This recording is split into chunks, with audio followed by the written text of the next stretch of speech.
What's the most notable thing about it for you? You know how they really got into those Saturday afternoon games, and they used to really load up on them, especially against Western Conference, far west teams. Because if it's a 1 o'clock game in Buffalo, it's an 11 a.m. game in San Jose type of a thing. They only have a couple on Saturdays, which is I've been reading some things that the NHL is trying to be uniformly a 7 o'clock league. Mm-hmm. And I wonder if that had something to do with it. They only have 2 afternoon games on Saturday, so that was a little bit surprising to me. They have a home afternoon game on a Monday against the Colorado Avalanche on Columbus Day, and later that night, the Bills are in Atlanta to play the Falcons.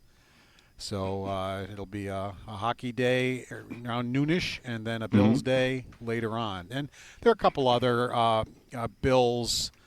The two others, I think. The Sabres are in Seattle and the Bills are in New England on December 14th. And on December 21st, the next week, the Sabres are in New Jersey and the Bills are in Cleveland. So those are really the only 3 conflicts, the Atlanta game and those 2. And none of those 3 is one where both teams are home.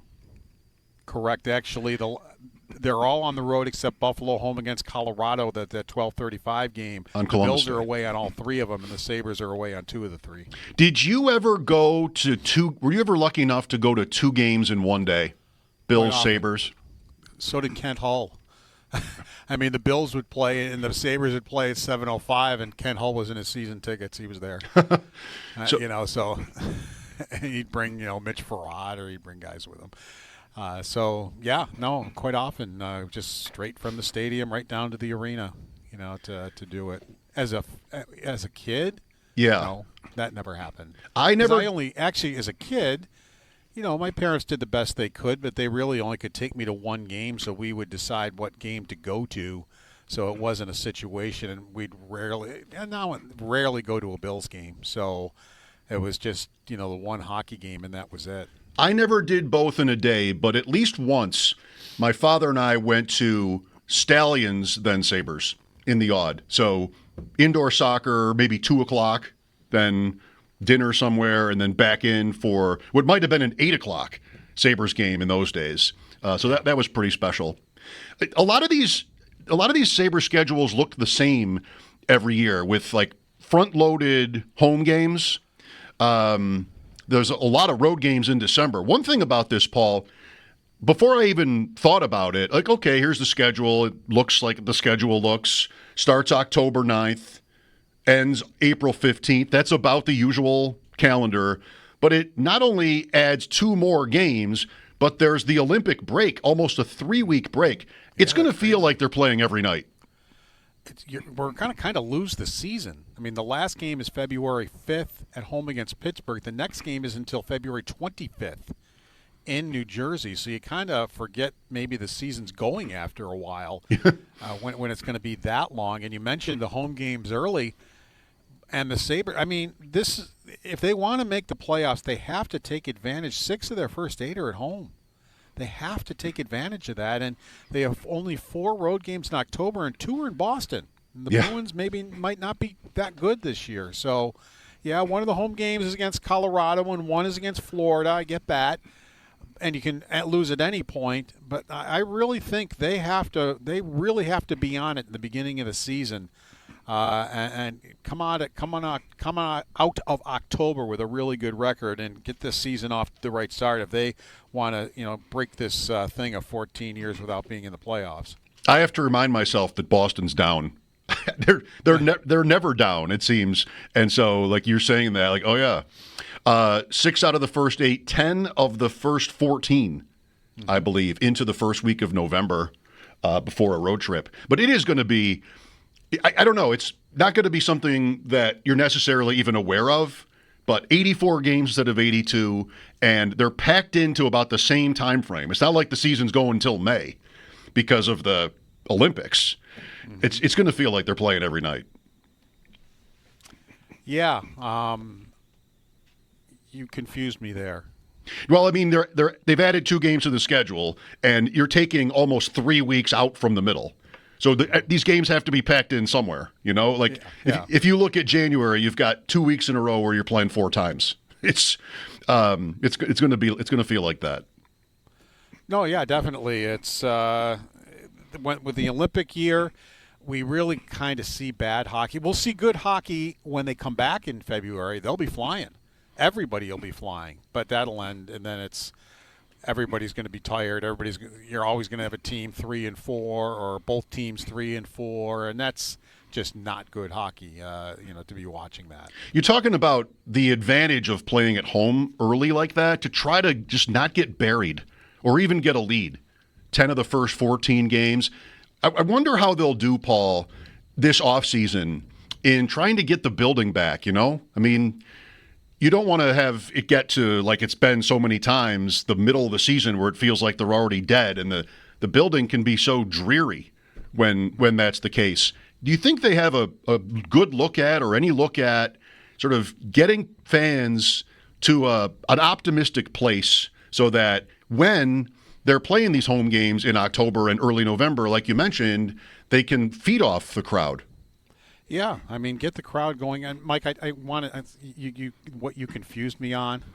It's only 82 games this year. Oh, they haven't gone to 84 yet? 84 next year. Okay, sorry. So I just wanted to correct that. Well, I can find a couple of open dates where we can add a couple if we need to here. Yeah, there aren't many. That's what got me confused. Okay. when we were talking, and so okay, I thought that was 80, it's 82 this year. All right, it's still true. What you're saying is right. Yes, it's condensed because of the Olympics. They have 12 back-to-backs, which sometimes they have 12. I mean, that's not crazy. Back-to-backs, and you don't get too many early. You got a really good Toronto back-to-back in October, which is cool. And then you don't have another one until mid-November, when they go to Utah and Colorado. So and then it takes you to December before you have another one in Calgary and Edmonton. So you don't have really too many back-to-backs. Those are the only back-to-backs this calendar year until you get into January, where it's mid-January where you have a couple. So, I think that helps. That the thing is, back-to-backs, I think, are better early than they are later because you're not as injured, you're not as tired. But they tend to be a little bit lighter on the schedule in normal years, and you don't get quite as many back-to-backs to start the year. And I would think it would make more sense to do it earlier in the season than later. I wonder if, because of this overall point with the Olympic break, it looks like maybe the league, or at least the Sabres, I'm not looking at the other teams, or at least in terms of the Sabres, there are longer stretches of homestands and road trips, as opposed to, 2 here, 2 there, 3 here, whatever, just like breaking it up. You've got weeks where you've got, all home games, all road games, not even traveling that far. I wonder if that has been a strategy here, just to try to reduce travel in a year where there's going to be, that break again makes it that the games are just more condensed.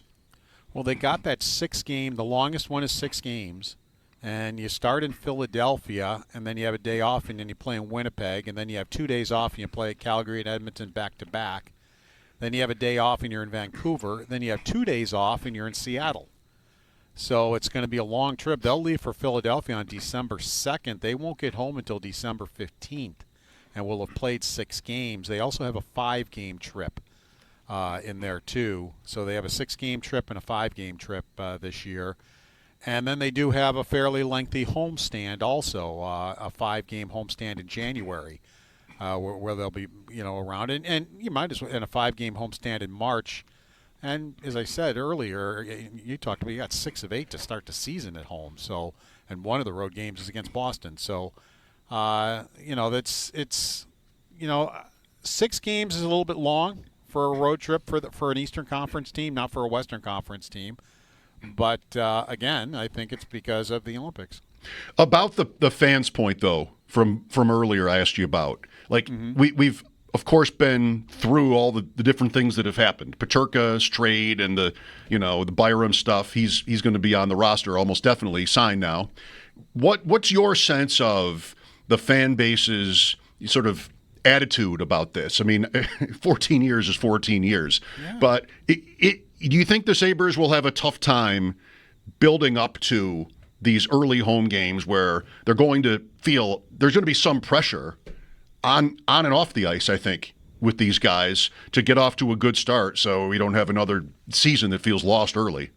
And when I talk about this, I'm not criticizing the fans. It's been 14 years. But it's been pretty toxic around here lately with the fans. I mean, 2 years ago, the players basically declared war on the fans because they were booing them like all the time. One little mistake, and so they didn't think it was fair. And I don't know if some of the players are even over that yet. But you know how you fix that? Win some hockey games early, just like you said. In the October, maybe you're going to feel some pressure being at home, especially if you start losing. And they'll get on you quick because of what's happened here in 14 years. They're not going to put up with much. So the best way to change what is happening around here is just start winning. Win some hockey games. You got 6 of 8 at home. Win 5 or 6 of them. And get off to a good start. Give them something to cheer about. Instead of a power play where you never even got the puck in the zone and they're booing you. Give them something to cheer about, and like you did at the end of last season, when you got hot. And, of course, there was no pressure on them or whatever. It was too late, yeah. Right, it was too late. But, at least they played better. Well, do that in October, and that's how you get your fans back. That's how you get them in the arena because they've commented as players that, when they have really good games and the fans really get into it, they're like, wow, the fans were great tonight.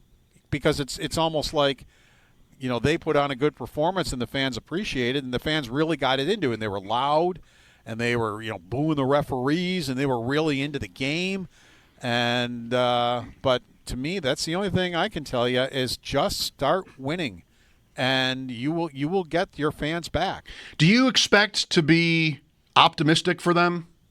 I mean, these changes this summer, Bulldog isn't here to talk about how they haven't replaced Peterka's offense, but really that's a fair point. Do you expect to be optimistic? I'm basically just neutral. I like some of the things they've done, but I still don't feel they've done enough.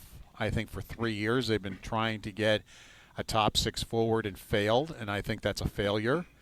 But, I still believe that if the goaltending comes through and your goaltending is better than it was last year and you get good goaltending and get the save percentage up and make the big saves when somebody makes a mistake, you bail them out and help them out.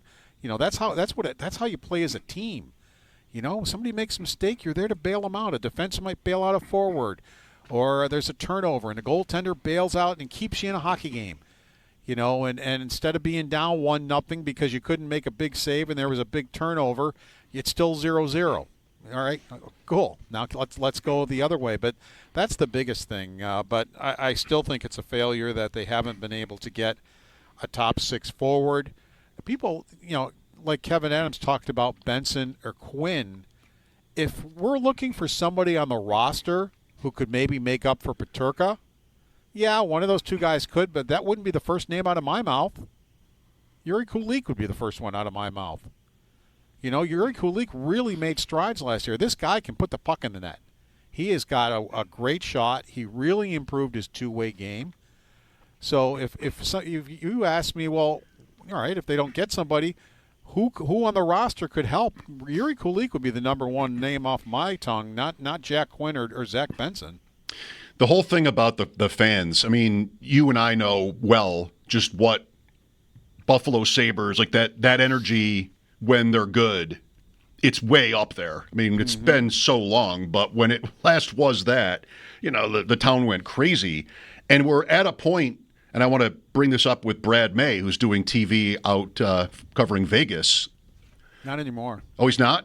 No, he's been a couple of years since he was doing that. Oh, okay. I actually don't know what he's doing. I think he's located in Toronto now, but I don't think he's doing media. Okay. Well, unless he's picked something up for this year. He has had experience with that scene out there, and we've watched it and what's happened in Florida, and these markets. I mean, Vegas is obviously relatively new, but the league is different now in this way, where a player, thinking about Briere, right? He's always the first one that comes to mind for me. Just, how it felt like hockey here. You could say that about Fort Lauderdale or Las Vegas or Seattle, right? Where they either didn't exist or we would look at them very differently. And it sort of pushes the Sabres down in this way. It's a tougher thing now to accomplish. This is like marketing players and that kind of thing.